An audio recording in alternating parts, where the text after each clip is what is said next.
the test on everything that's been covered since the last test. So that is definitely the best way to do it. I don't want that material from before spring break to get any colder than it already is. So we'll test on Monday on that. So we'll see where we're at on Wednesday. So however far we get by the end of Wednesday is what will be on the test, starting with chapter 11.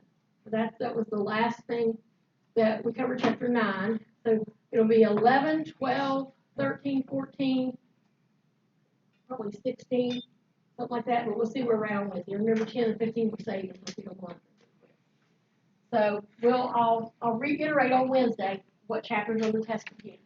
But go back and review that stuff from before spring break. Don't let that stuff get too cold, especially all that preeclampsia, placenta previa, placenta abruption, all that good stuff. Okay, so back to where we were. So I told you that the first stage of labor is the longest. It's 0 centimeters to complete dilation, or onset of contraction to dilation, or onset of induction of labor to full dilation, whatever, just case may be. There is a latent, active, and transition stage. It's like 0 to 3 for latent, I think, 4 to 7 for active, transition 8 to 10. 0 to 3 is early labor. Patients are usually happy, excited, they think they're, especially first babies, they think they're in labor, they're all excited, they want to hurry up and come to the hospital. This is where we, always want to tell them, stay home, don't rush to the hospital, stay home for a while. And then active is when they're starting to get more uncomfortable. Usually 4 to 7 centimeters, patients start requesting pain medication. They're very uncomfortable, but they're getting through it. And then transition is 8 to 10. Transition is when patients start to feel that Ferguson reflex, if they don't have an epidural, that urge to bear down. 8 to 10 centimeters, they're losing their cool. They're not coping very well. They're starting to be frustrated. They're starting to say things like, I can't do this anymore. I just can't do it anymore. And, speaking to the baby daddy, this is all your fault. Well, I don't even know why you're here. And, they get very, very upset, and that's their safe person. That's their safe person to take advantage of and to beat up on a little bit. And a few cases, if they don't have that person, it turns out to be the nurse oftentimes. And we're the next in line. So, this is where, if someone has a loose man, likes to use 4-letter words, this is where they start coming. So, I've heard it all. Heard ones I've never even heard of before.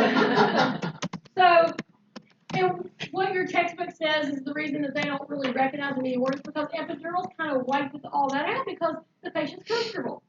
So it's really interesting. If you see somebody who's not medicated, who has a natural labor, you can almost tell if they're in latent, active, or transition by their behavior, literally. When they start pushing up and down in their bed, they can't get comfortable in their, I think I want to push, and gosh, I can't do this. I just want to forget about it. I didn't want a baby anyway. Transition. They're 8 centimeters transition. Exactly. But you don't want to tell them that because they're really angry. I had a dad once who, the patient was getting angry, getting mad and saying things, and frustrated, and he said, "What goes in must come out," or something silly like that. And she hit him. She literally wailed him. So that's transition. They can't take it anymore. I've had it. I don't want to do this anymore. Let's do it tomorrow. Let's do it any other day today. Transition. So, unfortunately, or fortunately or unfortunately, depending on how you look at it, again, the epidural kind of smooths all that out and you don't see those behaviors. But, again, latents are happy, they're excited, they're in labor. This is the day, yay. Active, oh, it's not so fun anymore. This is real. It hurts. It hurts more than I thought. And then transition, they're losing control. And usually, about the time they lose control, it's time to have a baby. And so it kind of takes you just right to that point of birth. So those are the 3 kind of behavior things that you see in that. Then the second stage starts with complete dilation and ends with the birth of the baby. Complete dilation, 10 centimeters, to birth of the baby. So this stage usually is 2 hours maximum. Now, if it's your second, third, fourth baby, this stage might be 5 minutes. You might be 10 centimeters and you're having a baby 5 minutes later. For first babies, this can be up to 2 hours because patients have to push. And They have to push with every contraction, and if you've never had a baby before, most patients have to push a good while the first time. Now, this is where epidurals really lengthen labor. Because if you can't feel that urge to push really well, if it's not an unbearable, overwhelming reflex, you're not going to be as effective. So this second stage can go, in patients with an epidural, they usually will allow it to last as long as 3 hours because of the epidural. If a patient has pushed 2 hours with little or no descent of the head, or 3 hours if they have an epidural, then they usually say it's not coming. It's not coming out, especially if the baby still has a ways to go. So what we're looking for here is descent of the head. They're fully dilated. There's nothing left to happen as far as dilation. All that has to happen now is the head has to be pushed out. And the contractions are not enough to push the head out in and of themselves. You've got to have the mom's oomph behind it as well. And so we give them 2 hours unless they have an epidural, and then we'll give them 3. And you push with contractions for 3 hours, you are beat. I mean, you are beat. It is a lot of hard work. It's not called labor for no reason. Very difficult thing to do. So again, this is where I think epidurals bring on a lot of C-sections as well. Patients don't push effectively because they don't have that urge to push. So we will turn epidurals off a lot of times in this stage and wait till they wear off, and that's why a lot of times it gets lengthened to 3 hours. Third stage is from the birth of the baby to the delivery of the placenta, and that's anywhere from 5 to 30 minutes. And sometimes, in my experience, it's less than 5 minutes. Sometimes within 3 minutes, the placenta is coming out. So that is a very short stage, the shortest stage of all. Birth of the baby to the delivery of the placenta. So usually the baby's born, everybody's all excited, and then all of a sudden mom says, oh, I feel like I'm cramping again. It's not anything as severe as the labor, but they do feel some cramping, and then spontaneously the placenta will deliver. If in 30 minutes the placenta has still not delivered, then it's called a retained placenta. If they can't get it to come out, they would have to take the patient to the OR and do a manual removal under anesthesia. That's very uncommon. I would say it maybe happens probably less than 5% of the time. It's called retained placenta, and if you can't get it out, it has to be removed manually, and you'll have to sedate the patient for that. Fourth stage is from the delivery of the placenta to the next 2 hours. So that next 2 hours is the recovery period. If the patient's going to have a hemorrhage, this is the time they're going to have. So this is why we watch them very, very closely in this 2 hours post-delivery of placenta, this fourth stage. For 2 hours post-delivery of placenta, we're going to check on them every 15 minutes. We're going to massage their fundus or top of the uterus. We're going to check their bleeding. We're going to check their vital signs. We're going to watch for hemorrhage. That's the biggest thing we're looking for at this point. And of course, that's the time they're going to get to see, hold the baby, hopefully bond with the baby, feed the baby, all those good things if the baby's doing well. So, and during the fourth stage, you're really assessing for hemorrhage more than anything, but you are going to assess the fundus or top of the uterus. You're going to assess their bleeding. You're going to do vital signs. Then, of course, you're going to encourage them to, bond, feed, hold the baby. They usually can eat during this period too if everything's going okay. Okay. So those stages of labor. Again, I told you I wouldn't ask you about the latent active transition because your textbook's kind of going away with it, which, like I said, makes me sad because it's still there. We just don't see it because of the epidurals. But otherwise, remember that, first, second, you need to figure out how to, which stage is first. Beginning of labor for 10 centimeters. Second is, 10 centimeters to the birth of the baby. Third, birth of the baby to delivery of placenta. Fourth, 2 hours after delivery of the placenta. So you got to remember those. Because I may ask you which one's the shortest, which one's the longest. This mechanism of labor you do not have to know.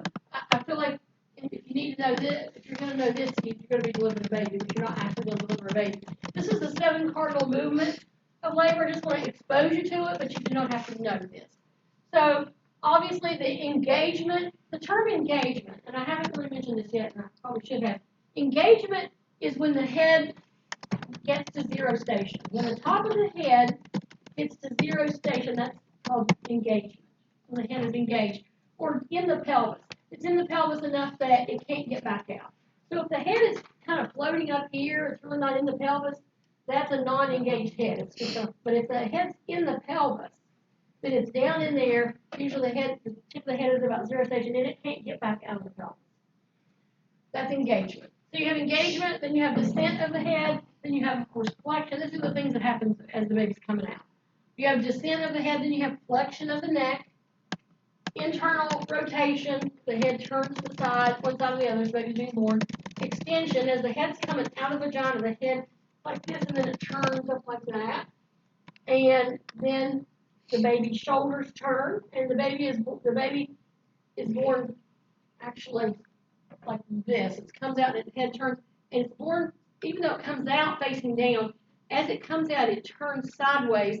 You deliver the anterior upper shoulder first, and then the posterior shoulder second, then the rest of the baby comes out. Again, those are things that you don't have to know unless you're delivering the baby. But what's amazing is it happens the same way for every baby, every birth. The head turns this way, the body turns this way, this shoulder's born, then this shoulder's born. How that happens the same way every time for all of eternity, I don't know. It's really I just think it's an amazing thing that every baby knows which way to turn, which way to, which shoulder to come first. It's amazing. It happens the same every time. That's called the 7 cardinal movements of labor. But again, I'm not going to test you on that. It's not delivering the baby. Okay. So let's talk about physiologic adaptations to labor. And we're really talking about the baby here. We're going to talk about this in great detail when we talk about fetal monitoring. But labor is a stressor for a baby. It's a stressful time. Some babies do better than others. How well they do is really dependent on their reserve, how much reserve they have, how much, how healthy they are. And if you're not doing well anyway, and then we add a stressor on top of it, you're even going to struggle even more. Let's say it's kind of like if you're a smoker and you get a cold, you're a lot sicker than if you're a non-smoker and you get a cold. So if a baby is healthy and they're stressed, they do much better than a baby that's not healthy and stressed. So adaptations to labor, these changes occur in fetal heart rate, fetal circulation, fetal respiration.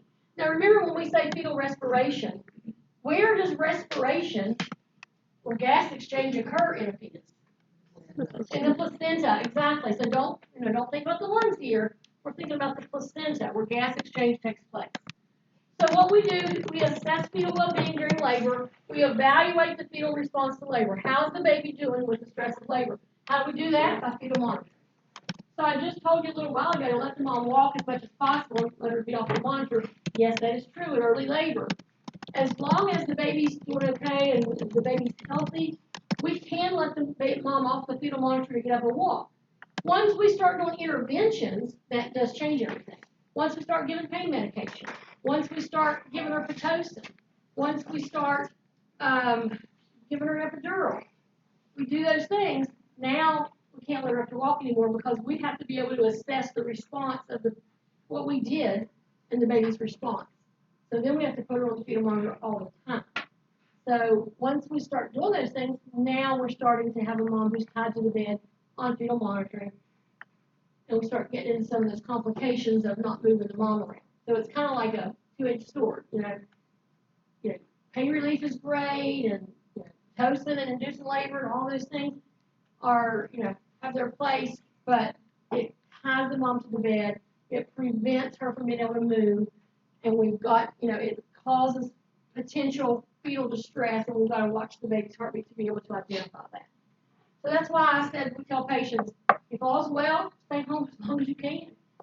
Where you can move around and you've got access to your own comfortable places, and you can move. You come to the hospital and start intervening, you're going to be tied to the bed. You're not going to be able to move around like you might like to. Okay, a pregnant woman is 38 weeks gestation. She wants to know if there are any signs that indicate labor is getting close to starting. The nurse informs the woman that this is a sign that labor may begin soon. So which of these is the correct answer?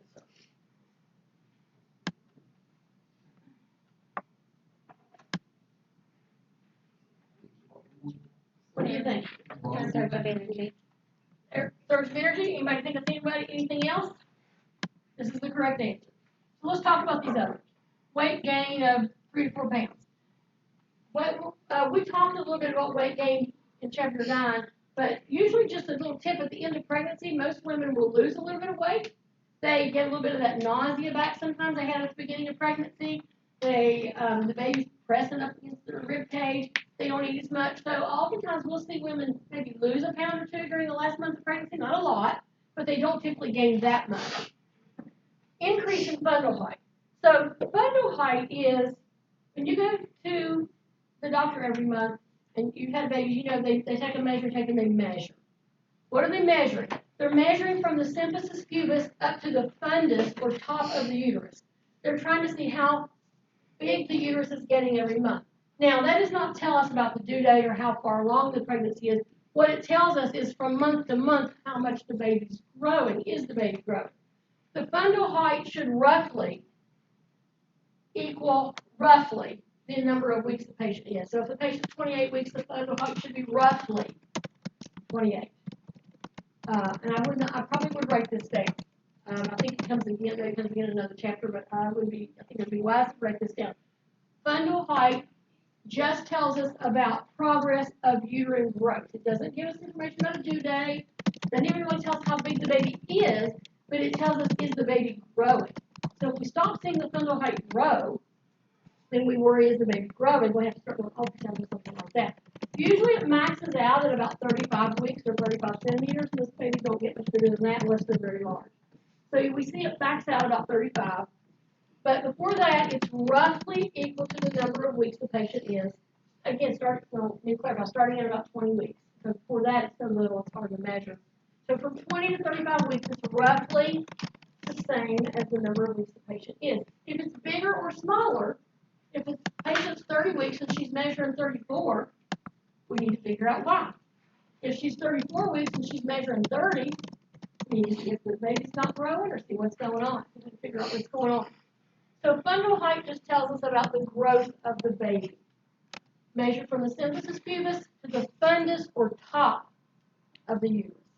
So in the end of pregnancy, when we expect to see babies drop, what would we expect the fundal height to do? Decrease, exactly, because as the baby drops, there's going to be more of it down in the pelvis, so the fundal height is going to actually decrease, not increase at the end of pregnancy. As the baby drops, the number is going to go down because more of the baby is going to be in the pelvis. So we don't see an increase in fundal height normally. We would see a decrease, which means, hey, the baby may have dropped some, and so we wouldn't see that. Urinary retention, we should never really see urinary retention. That's always going to be an abnormal finding, and it doesn't indicate labor in any way. So the storage of energy is the best answer. Okay, so that's the end of chapter 16. You mean 13? 13. I've got 60 on the brain. Okay, now we're going to go to chapter 14, which is pain management and labor. So we're going to talk about that epidural a little bit that we've been talking about. We're talking around.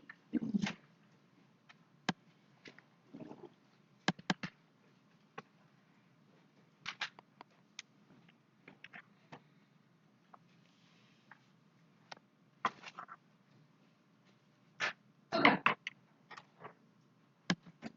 So everybody knows that labor is uncomfortable. That's kind of putting it mildly. You know, most people will say, what's the most painful thing that can ever happen to you? Most people will say either having a baby or a kidney stone. And having had both, I can tell you, I'm not sure. It's a toss-up. It's a toss-up. Let's say it's a toss-up. I've had both.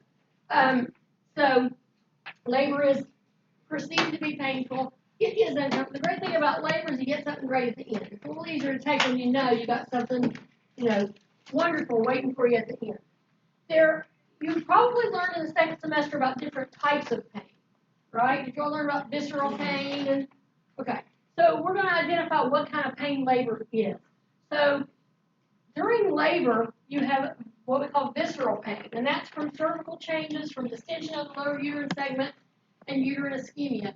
So it's the term viscera should make you think of abdominal organs. Anytime you hear viscera, think of the gut and abdominal organs. So visceral pain, abdominal organs, pelvic organs. So the cervix is dilating, so that tissue is stretching, so that's painful. Also, the contractions are so hard. Have you ever had a Charlie horse in your arm or leg or cramping, you know how bad that hurts?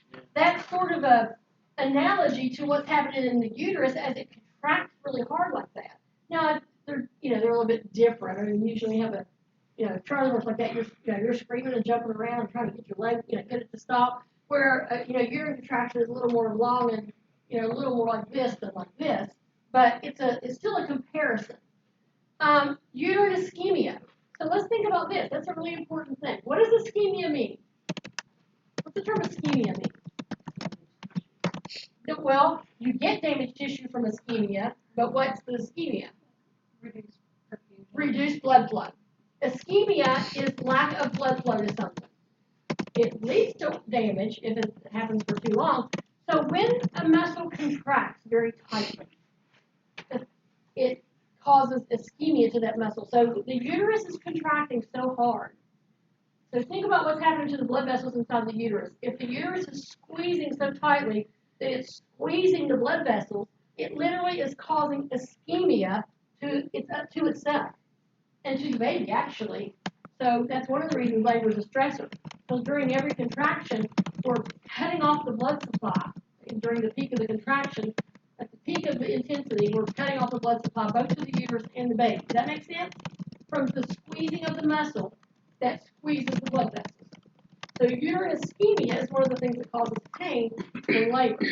Uterine ischemia is also one of the things that causes fetal distress sometimes if the contraction is too long or too frequent. So visceral pain comes from cervical changes, distension of the lower uterine segment or the contractions, and uterine ischemia. For most patients, it's felt over the front of the abdomen. Some patients, it goes around to the back of the abdomen. Occasionally, you have patients that have back pain during labor, and a lot of that relates to the position of the baby. But that's usually where that pain is perceived. Some patients have what we call referred pain. Referred pain, as you probably know, is a pain that originates in one area but is perceived somewhere else. So for some patients, they may have pain in the gluteal area and even down their thighs, which obviously there's nothing going on in that area related to the contractions, but some of their pain is perceived there sometimes. So that's the definition of referred pain. So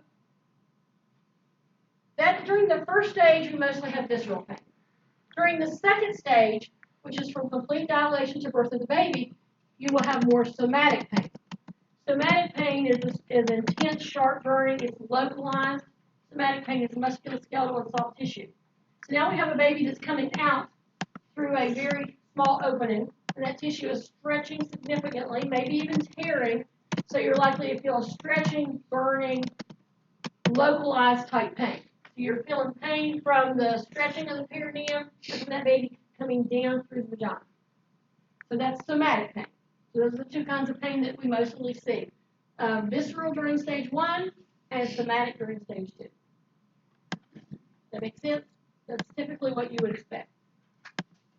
And that's what we just talked about right there. First stage visceral, second stage somatic. Third stage is much less intense than labor, mostly just cramping as the placenta pulls loose from the uterine wall from a uterine contraction, and then it doesn't really hurt as it exits the body. But it's just a much, much less intense form of visceral pain. That would be similar to the first stage, just less intense. And this is just a picture of where patients will feel pain during labor. That's first stage. This is more second stage. The areas that women will perceive pain. Okay, so everybody's ability to deal with labor pain, every woman's ability to deal with labor pain, goes back again to their experience. Remember I talked about psychological response this morning. So your experiences form your thought processes and what you expect the experience to be. If you're excited about it and you've been told that having a baby is a wonderful experience, then that's going to be your viewpoint, even though you know it's painful. If you've been told all your life that it's a curse of the woman, and it's awful, then you're going to go into it with that perception. So your perception is unfortunately becomes your reality. So your perception of pain is going to affect how you respond to pain. I've seen patients who, a wide berth of behaviors, anywhere from really stoic. You see a lot of Asian women who are very stoic, who never make a sound. That is their pride. They're very important to them that they never show through pain. They don't ever again cry out. They don't request pain medication because that's their culture. And then you have the other extreme, and you have women, and I kind of think of this as kind of Appalachian, and I'm from here, so I'm from West Virginia, so I can say this. But what I consider to be the Appalachian response is a lot of women scream, yell, cuss, you name it. That's their response. They're very verbal about their response to labor and their pain. So, two women can be having the same level of contraction intensity, but respond very differently. Those of you had, those of you females who've had kids, or any of you who, have children, if you're a guy, if another has children, you may have seen and experienced that. So everybody's response is going to be different. The term pain tolerance refers to the level of pain a woman is willing to endure. So what's your tolerance of pain? How much pain you're willing to put up with before you say no more. I got to have something. That's called tolerance. You may see, again, I talked about cultural experiences. You may see all different responses. So some of you who have been in labor and delivery with patients can who is you had a patient that was Ridiculous. So tell them about your patient. So what was your patient's response to labor?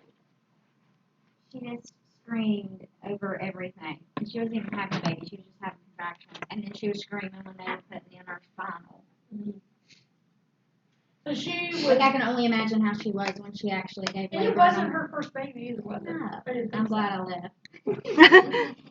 So you have patients like that sometimes, and sometimes it doesn't matter. Sometimes you want to say, okay, that's enough, but you don't know what that patient's history is. You don't know where background is. You don't know where that's coming from. Sometimes there are things we don't know, but it's hard to watch that sometimes when you see somebody else get an epidural or have exams and they sit there quiet and they don't say anything. So it's hard sometimes to tolerate that when you know that okay, most patients don't behave like that. But there's very wide varieties in what you see. So, I'm not going to say that anybody's behavior during labor is wrong unless you are abusive to someone. But outside of that, your response is your response, and it usually comes from a place that maybe we may or may not be familiar with. So the factors that influence your pain response, like we just said, physiologic factors, the labor itself, your culture, what you feel like you're expected to do based on your culture, your anxiety level, your previous experience. Again, if you had a horrible experience with your first baby and you ripped from one end to the other, you may have a different perception from somebody who's never had a baby before, or whose labor the first time was really, really super easy. So they're going to come in thinking, oh, this is going to be super easy. So again, your previous experiences are going to affect your future responses. And then there is something called the gate control theory, and we'll very quickly run through this. This is very complex. So this is kind of like, taking some big scientific theory and putting it down to like a cartoon almost, but I'm going to make it as simple as possible so that you understand the gate control theory of pain. So any kind of pain, not just labor pain. If let's say you drop a cinder block on your toe. Drop a cinder block on your toe, it hurts. But before you feel the pain, what has to happen is that impulse has to travel from your foot up through your spine to your brain. Your brain says, oh yeah, that's painful. So the impulse goes back down to your foot, you feel pain. I don't know if this ever happened to y'all before, if you're too young, but have you ever done, drop something on your toe like that, or leg or foot, and it's going to hurt really bad, but it takes a minute? You're like, I know it's coming, and it's going to hurt really bad, but it takes a split second before you feel it. That's that pain response and how fast it can travel. So if your pain response goes slower or faster than someone else, you may not feel it for a split second. So that's the gate. So that's how pain travels. Now, what will affect that travel is something called the gate. There's a gate in your spine. That gate can open or close based on certain things. So, since that impulse has to travel through your spine, what happens if you're a paraplegic or quadriplegic and your spinal cord is severed? It doesn't travel, right? It gets to the area where there's a sever. You don't feel anything. That's why a paraplegic, you could drop something like on your toe, they're likely to not feel a thing. That's why they get injured easy. They have to be very careful. They don't burn themselves or hurt themselves because they don't feel anything. So a severed spine will, of course, affect the transmission of that impulse. Also, what will control that impulse is something called the gate in the spine. There's a gate that can be partially open or partially closed and can minimize how well you feel those impulses. What affects that gate? Your mind-body response. Things like acupuncture, hypnosis, breathing and relaxation techniques, focal point, anything that you do with your body and your mind rather, that to help control your body. So why are Lamaze classes beneficial? Because if someone takes them and really listens to them and practices them and puts them into place, what happens is when you start doing that response, it starts to close the gate. When have you ever heard of the runner's high? You run far enough, you hit that wall, you get endorphins. Endorphins are the body's natural pain-relieving painkillers. So what you're trying to do is you're trying to get your body to release endorphins, and endorphins tend to close that gate a little bit. So if you can learn to close that gate by your mind-body connection, it will affect how well you can tolerate those contractions. So if a woman practices focal point, from the time she, an early pregnancy, and she's good at it, it will really help her tolerate labor. Now, she just looks at it 2 or 3 times and then, no, it won't work. Because you have to be good at it and you have to be able to make it work. You have to practice it because once the pain comes and it's really intense, if you haven't practiced it and prepared yourself, it won't be beneficial. But it does work. It does work if the patient practices it. So patients who go to Lamaze classes and actually do the practice, do the breathing, do the exercises, do very well at closing that gate a little bit by releasing endorphins in the body. That's the gate control theory in a nutshell. Is it way more complicated than that? Yes. But that is the bottom line. So all those non-pharmacological things that you learned in first semester to relieve pain, most of those will help close that gate. Now, repositioning, heat, cold, those are not gate things that control the gate. I'm talking about things like using your brain to distract you in a way that you don't sense the pain. So, again, things like focal point, music therapy, Lamaze classes, breathing techniques, relaxation techniques, diversion, all those things are going to help close that gate. And even things like hypnosis and acupuncture also help control that gate and minimize your sensation of pain. So, for patients who are interested in that, it does work. I've seen it work. But you have to be very good at it and very well practiced. So in addition, support person. Don't underestimate the impact of a support person. You may think, well, I don't need a support person. I've seen patients be alone, and they always do worse than patients who have someone who loves them, who's there with them, who cares about them. So a support person who you're comfortable with is a helpful thing. The environment. Did you think the environment affects your labor? So remember the first day I told you about how we used to have babies over at Memorial in this little room that looked like a prison cell and everything was metal and cold, and then we took you to the OR, put you on a cold table to have a baby. So compare that to a nice warm room with a couch and a nice wood furniture and a homey environment. Where do you think you're going to feel most comfortable? In the nice comfortable room, right? So your environment plays a part as well. So all of these, that's why we have the labor delivery recovery rooms now, to help patients tolerate their labor better and be in a more comfortable environment. And again, childbirth is part of life. It is not an illness. You are not sick when you're having a baby. You are okay. You're just, it's a process of life. And so making that environment more comfortable makes the patient more comfortable, therefore helps their pain perception. Okay, so this is where childbirth preparation comes into place, just like I told you about the different kinds of childbirth classes that are available. You do not have to know which one's which or what teaches what. This is just some things that are offered.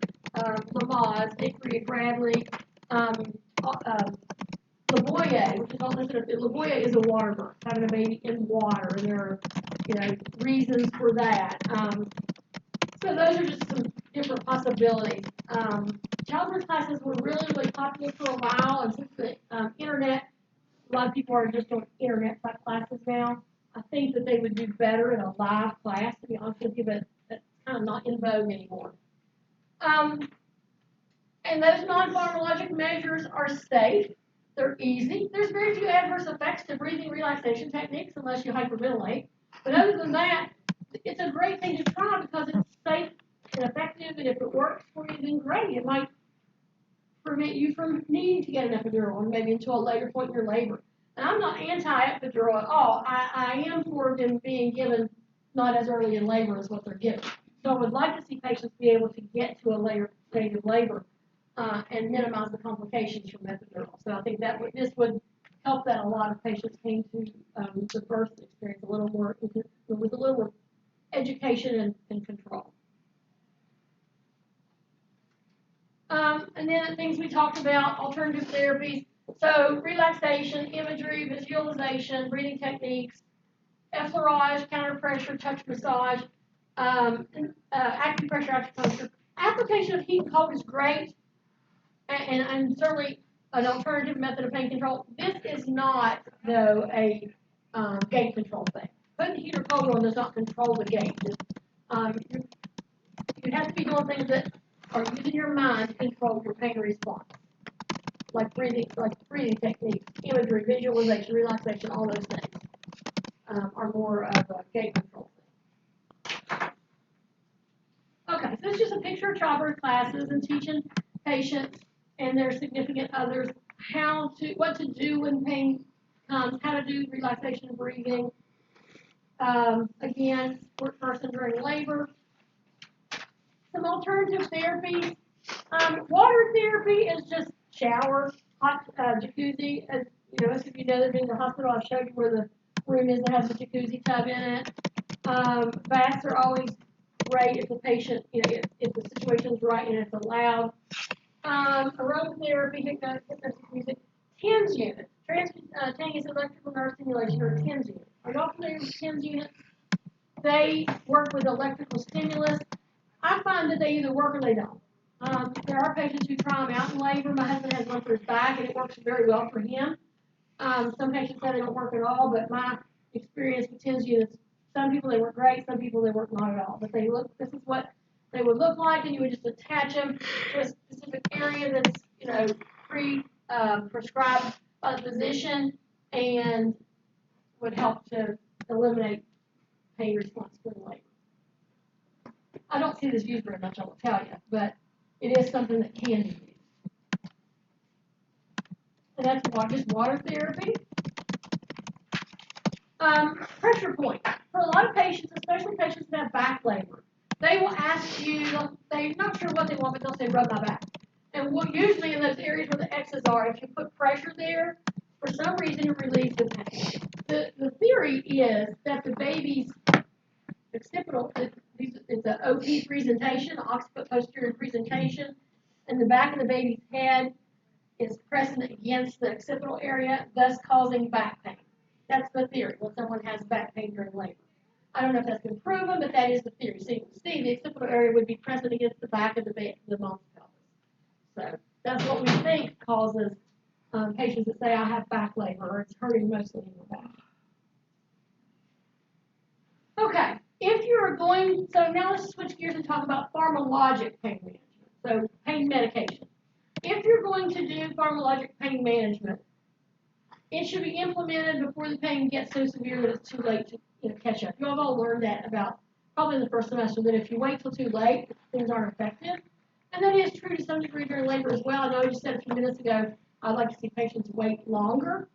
What I'd like to see is that they have a few tricks up their sleeve to help control their pain early on so they don't go directly to medication.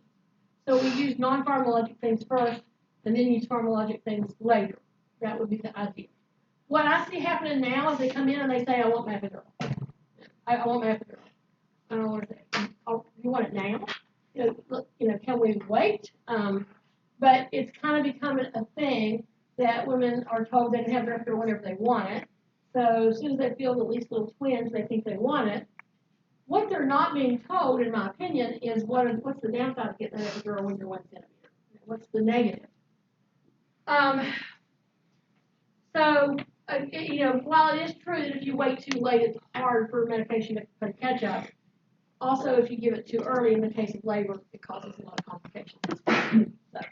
So, the most ideal, I find the most ideal situation is a combination of pharmacologic and non-pharmacologic methods in labor.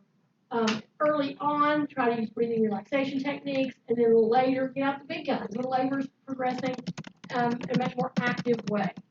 So I also hate to see patients who come in and have their mindset that they want a natural childbirth and they're anti any kind of pain relief, without even knowing what the experience is going to be. So really, we'd rather see patients be open to what, let's wait and see what happens. Let's wait and see what we need, and we'll be open to, whatever happens. All right, so now let's talk about different types of pharmacologic pain management. So before we get, what we used to do a lot, we don't do it as much anymore because we're going straight to epidural, but what we used to do would be give somebody a little bit of sedation before their epidural.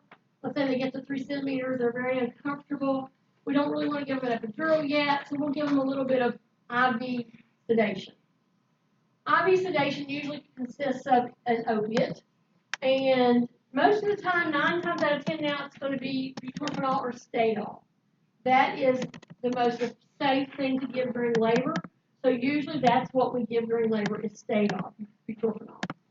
Demerol is what we used to use. We don't use that much anymore, but that's what we've used in the past. And then you've got, of course, naloxone, which is not for pain management. What is naloxone for? Yeah, it's Narcan. So, someone gets too much. Or the reason I would mostly see us be using Narcan is in the baby. Let's say we give mom something, and she happens to have the baby 15 minutes later unexpectedly, and you just give her a bunch of Demerol or give her a bunch of Stadol, and the baby comes out not breathing or not breathing very much, then we've given babies Narcan to reverse that. So, or if the mom has I don't know whose patient was it before last that had the emergency C-section, and they had to put her to sleep. Who was that? Was it you? Me, yeah. Okay. It's been you today. You had a lot. Yeah. That's right. It was the cord prolapse, wasn't it? Uh-huh. Okay. So her patient had to be put to sleep because it was such an emergency. They did not have time to anesthetize her. So the quickest way to get somebody to sleep was general. So she had general anesthesia. So did your baby come out crying, or do you remember if the baby came out crying, or did they have to work with the baby, or? I think he was crying. He was fine. He ended up being like 9 pounds. He may have been, but sometimes if your mom has a general anesthesia, the baby's get it too. There's no way for a baby not to get it.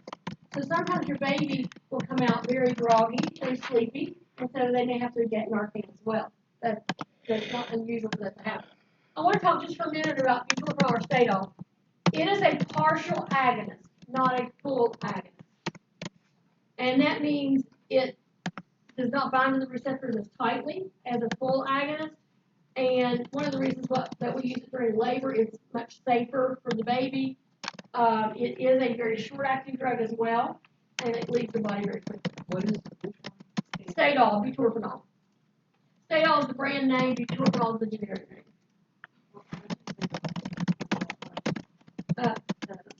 It doesn't bind tightly to the pain receptors like a full agonist, like your morphine and your OxyContin and oxycodone, morphine Dilaudid. Those are all full agonists. They bind very tightly to the receptors. They're very addictive. Partial agonists are less addictive, bind less tightly to the receptors, and are generally thought to be much safer, especially in terms of overdose. So Stadol is a partial agonist, not a full agonist. It's a very short-acting drug, yes. And then, of course, your naloxone. We talked about why you might use that. Demerol at the top is a very old drug. We used to use it a lot. It's hardly ever used anymore. Now we have Stadol, which is it's a synthetic drug. It's a relatively new drug, but it took the place of Demerol. So we would give that as like an IV dose or an early dose. And it might give the patient an hour or two of relative comfort. So that's IV sedation. We can also do nerve blocks, which are not done much anymore. I will say local infiltration is typically not used until delivery. Let's say the patient has a big tear. she delivered and didn't have an epidural, and she had a big tear in her perineal area that has to be repaired with a lot of stitches. So we need local anesthesia to numb that area so we can put stitches in. So that's when we use local, most typically, just for repair of anesthesiology if a patient is, or a tear, or anesthesiology, whichever the case may be, if she does not have an epidural. A pudendal nerve block is something that's rarely used anymore, but it is a nerve block that just numbs the vaginal area by putting it in the pudendal nerve. It's given right before birth. I don't want you to see the point in it. You go through labor, and then they put it in for about 5 to 10 minutes, just so you don't exactly feel the birth, but everything else not used much at all anymore. And then epidural is what we see used most of the time. An epidural is a medication that goes into the epidural space, and it provides pain relief as long as the patient's in labor. What's good about epidurals is it can go on, I mean, we can keep the patient comfortable as long as we want. I've seen them keep epidurals in for days before. So, we can continue to dose it and give medication as needed. It provides a lot of pain relief. Now, one thing that you have to be aware of when you use an epidural is what we call a spinal headache. Anybody ever had a spinal headache? Nobody? A lot of people do get, not a lot, but some people do get them after an epidural or a spinal. What happens is if too much CSF leaks out during the procedure, sometimes they put it in and you'll see clear fluid leaking out and CSF. If too much of it leaks out, the equilibrium in the body is disturbed. And that's what causes that severe headache. So patients have a severe headache afterward. We treat it by putting them flat 2 to 3 days and waiting for the fluid to reaccumulate. If that's not happening fast enough, they can do what's called a blood patch. They do a venipuncture, take a sample of blood, and literally put it in to the epidural space to put fluid back in there to restore the volume. And it reabsorbs after several days. After the body's been able to accumulate more CSF on its own, then the blood just reabsorbs. It's really interesting. Anesthesia does it. So if a patient has a spinal headache, we put them flat 2 or 3 days, medicate them, and wait till it goes away, or they'll do a blood patch. They'll do a venipuncture, get some blood, and put it back in the epidural space.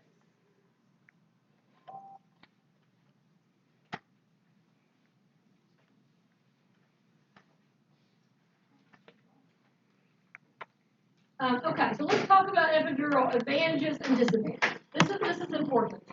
This is very important. Because you got to know why we want to do it, why we maybe not want to do it. An epidural provides maximum pain relief for labor. Patients very comfortable. They get their epidural and all of a sudden, I want to comb my hair, I want my makeup, I want this, because they feel good all of a sudden. So, they've got relief from the labor pain. Most of the time, it almost completely relieves their pain. Helps the patient enjoy the labor experience? Yes, it does. The patient is certainly much more comfortable. It adds control to the birth. Doctors love epidurals because they can go to their office and do their office hours. They can go to a hysterectomy across the hall, and if they're worried about the patient delivering, they just dose it really heavy. And then they've got a little bit of control. But if the patient doesn't have an epidural, they're going to have the baby when they say they're going to have the baby. And there's nothing anybody can do about it. But an epidural does provide a little bit of control. I'm not sure if that's sufficient reason to do it, but it does provide that. Provides a comfortable, relaxed atmosphere, lasts the duration of labor and the duration of delivery. We can just keep dosing it as long as we need to. Occasionally, in a rare case, this is a pretty rare situation, progress of labor is enhanced by epidural. Remember the patient I talked about this morning who's really nervous, really anxious, and is so tense and so keyed up that giving her epidural will actually relax her enough, and all of a sudden she'll dilate for 5 to 10 and be ready to have the baby. That is a rare thing. I have seen it happen on occasion. So those are advantages. And those are not minimal advantages. Those are important things. So I'm not taking away from the advantages at all. Those are important advantages. But there are also important disadvantages as well. And these are important as well. Epidurals cause marked hypotension after they're placed on almost every patient. You get systemic vasodilation from the epidural. Something in the central nervous system happens when they go into the epidural space. The patient has systemic vasodilation. Not just a pregnant patient, any patient. So you have systemic vasodilation. So when you have vasodilation, what does it do to your blood pressure? the pressure, the tube gets bigger, and the pressure inside of it is lower, so your blood pressure drops. So you have marked hypotension that has to be treated very aggressively in the pregnant woman, or the baby's going to suffer. If we don't have if our blood pressure is too low, what does that do to our cardiac output? If your blood pressure is low, what's your cardiac output? Too low? Increase the oxygen level of the baby. That is the end result. But yes, by virtue of having a low or decreased cardiac output. So you have a low decreased cardiac output, then your uterus is not getting enough blood, therefore your baby's not getting enough oxygen. All from hypotension, right? So marked hypotension leads to uterine placental insufficiency. Does that make sense? Everybody understand that? Low blood pressure, low cardiac output, low uterine perfusion, low baby oxygen level. Potential for ineffective breathing pattern. In a rare case, this is not common at all, you have a patient who epidurals work by gravity. And in a rare case, you have a side effect where the epidural will go up. And I've seen a couple patients literally stop breathing. So one had to be intubated after an epidural. Again, very rare, but it is a complication or side effect that can happen. Urinary retention. You get an epidural, you can't pee. Because you can't feel, you don't have enough sensation to be able to pee. So now we have to manage the patient's urinary elimination. So now we're going to have to straight catheter or put a Foley in for the rest of her labor until she gets her sensation back. So now we've started intervening in another body system. Patient immobility. Patient's not going to be able to move much. We want to, the epidural works, again, by gravity. So if we keep them on their left side all the time, we put them on their left side and leave them there, then the right side and the left side will get really numb and the right side will start hurting. So every 30 minutes we flip them. Left side, right side, to keep them from getting a one-sided block. So they're immobile. They can't walk. They can't sit up. They can only go left side, right side, left side, right side. Slow down of contractions. Epidural will definitely slow down your labor. The earlier you get it, the more it will slow down your labor. So if we start an epidural on somebody, you might as well go get the Pitocin because you're going to need it. Be prepared. I've almost, now unless you wait till somebody's in active labor in at least 6 centimeters, 5 to 6. If you do that, maybe not. But if you give it before 5 or 6 centimeters, you might as well go get the Pitocin. And have to have it. Also, the patient has little or no sensation to push most of the time. If you get lucky and the patient still feels urge to push with an epidural, you hit the jackpot that day. But usually they don't. So then now we got to turn the epidural down to get them to be able to push. Now the patient's mad at you because you turned her epidural down. So she was comfy and now she's not. So she's going to push because she's mad. You can see how that day's going. Increased C-section rate related to failure to progress. This is a known statistical fact. Patients who have epidurals have a higher C-section rate for all the reasons we just talked about. Okay, so you got the advantages, you got the disadvantages. I'll leave to you to draw your conclusions on what's best. Again, I'm not saying you shouldn't have epidurals, because there are a lot of important advantages, but there are a lot of important disadvantages. I think, just from experience, I would say that you can mitigate a lot of the complications by doing it later in the labor. If you do it later instead of earlier, you can prevent a lot of problems. So you do need to be aware of those advantages and disadvantages. Here is placement of an epidural. It goes in the epidural space. I think I have another slide that shows it better. That's a pudendal block I mentioned a few minutes ago, where they're looking for the pudendal nerve, and it numbs the patient just in the vaginal area just for the birth. I just don't see the point of it. You go through the whole labor and feel all the pain. What's the point of that? So they don't do that anymore. Here we go. This is the one I want to show you. Okay, so an epidural is exclusively used in labor. A spinal block, on the other hand, or intrathecal or spinal, is done for C-sections or surgery. You need to understand what the difference is. An epidural goes into the epidural space right here. A spinal goes into the subarachnoid space up here. You can see by the needle where it's going into. An epidural, you go into the epidural space and you thread a little tiny catheter in, and it's taped to the back, and you continuously give medication as long as you want. Get them as numb as you want. A spinal, once you get into the subarachnoid space, you give the medication, you pull the needle out, throw the needle away, and you get 2 hours of anesthesia. So do you see now why we don't use spinals for labor? It gives you 2 hours of complete anesthesia. The patient can't even wiggle their toes for 2 hours. So what if the patient's labor lasted 20 hours?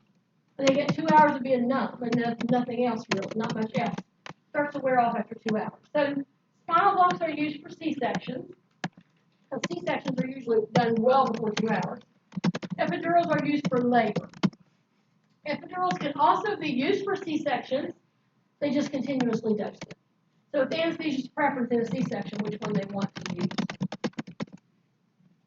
So the difference between an epidural and a spinal, the epidural goes in the epidural space, the spinal goes in the subarachnoid space. The spinal works immediately. As soon as you get it in there, you better put your patient's legs back up on the table because they're not going to be able to move. And they get 2 hours of anesthesia. That's the difference. Y'all need a little stretch break? Yes. Okay. Yes. Take a 5-minute stretch break. I'm dying. And then you did the, and they dropped that.